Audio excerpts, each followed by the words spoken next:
Now let's change directory into our project directory, which is UI here on my computer.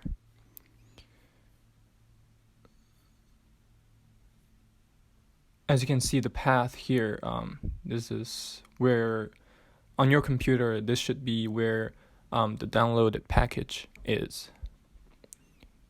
And in this directory, you should have the rp config file, which is the user interface that we have. Now, first of all, you need to run this Python file, this program, and this window should show. As you can see, there are 3 MAC addresses that you need to enter, which corresponds to your 3 Raspberry Pis. You need to get into the system, get into the Raspberry Pi system to see their MAC address and then enter them in this program. So for demonstration, I will SSH into my first Raspberry Pi. And now I'm inside my Raspberry Pi in this terminal. And you should also SSH into all 3 of them. I have already done that for the other 2. So now if I want this one on the left, this Raspberry Pi, to be the plant, I will run an ifconfig here and then copy the hardware MAC address into the plant field.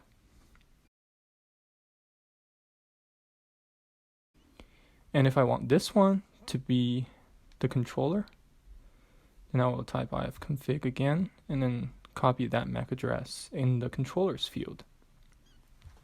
And the same for the hop, for the last Raspberry Pi.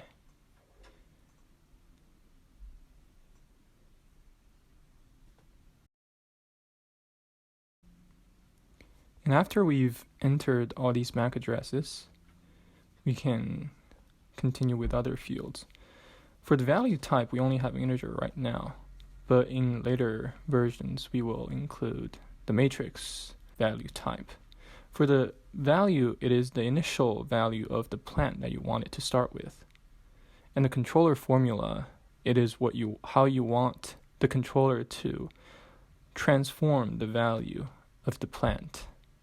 So for example, here, the controller formula is y equals 2x plus 3. So after one cycle, it should be 2 times 10 plus 3, which is 23. And keep in mind that if you want multiplication, don't just write 2x, because our program will not recognize that as a multiplication. So you need to type in 2 asterisk x. So just be sure that don't omit the asterisk when you try to multiply. And then how to deal with packet loss. We only have retransmission strategy right now. So just choose that. And then for the timeout threshold, there are 5 options, just 5 seconds. Choose which one, how long you want to wait for, and hit done. It will generate the argument files for the controller and the plant. They should be under the same directory of the rpconfig file in that directory.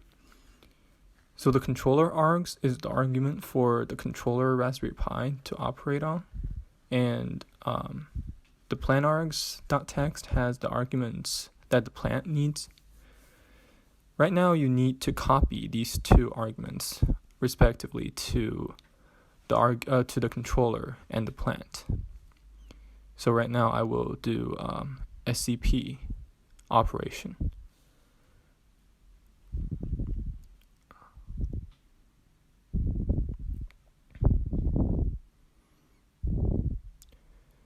The SCP operation, you just need to type SCP, and then you can enter the file name that you want to copy, and then the destination directory that you want to SCP it to. So right now we are copying the controller args.txt. We need to make sure that we copy it to the right IP address. So for the controller, it is this IP address that we're copying it to. As you can see, it's successfully copied and uploaded to the controller Raspberry Pi. And now let's copy the plant args and make sure that the IP address is correct.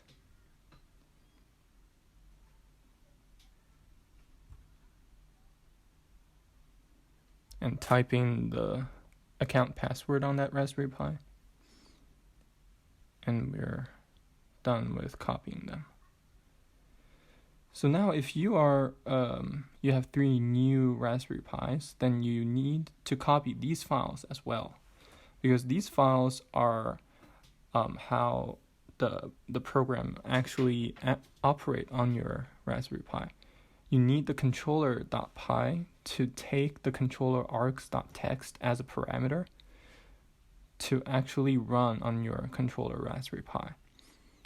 So right now I will show you, it's the same procedure to SCP these files to your respective Raspberry Pis. So here we have the plant.py. We need to copy this Python program to the plant Raspberry Pi. And then it's the controller.py.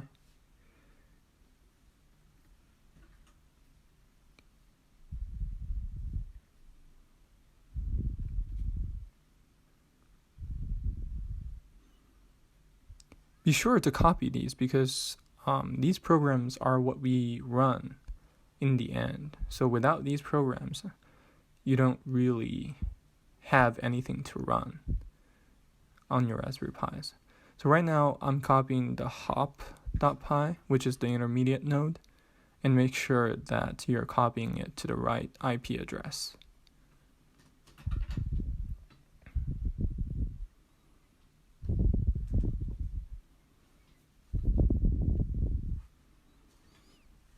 Okay, now we have everything ready on our Raspberry Pis, and we should be able to run our programs.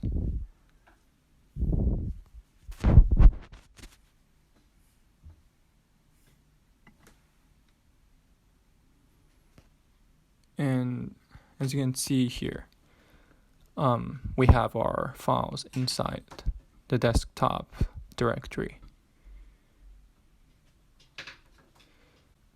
Be sure to run them in the order of hop, and then plant, and then the controller, because otherwise it may cause problems in our program. This order is how we set the program to operate with, so be sure to run them in this order.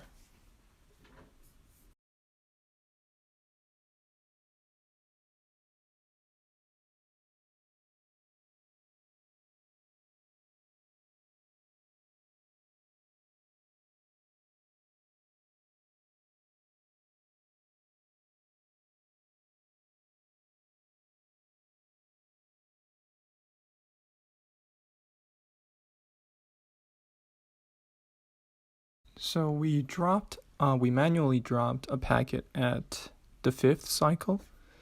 So as you can see here, at the 5th cycle, we have one message missing.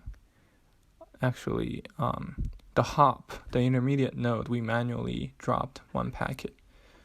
And then, of course, the timeout threshold was reached on the controller, and then the controller sent the message again. We also did the same thing with the 8th cycle, and you can also see that at the 8th cycle, the controller also sent the message twice. And that's all for the tutorial of our product. If you have any problems, please check if you have performed all the steps previously correctly, and try to redo the whole process again. Make sure you run the programs in the correct order, which is the hop, and then the plant, and finally the controller. And also make sure you copy all of the files correctly to the right Raspberry Pi, because sometimes they might have very similar IP addresses and you might mix them up. Thank you for watching.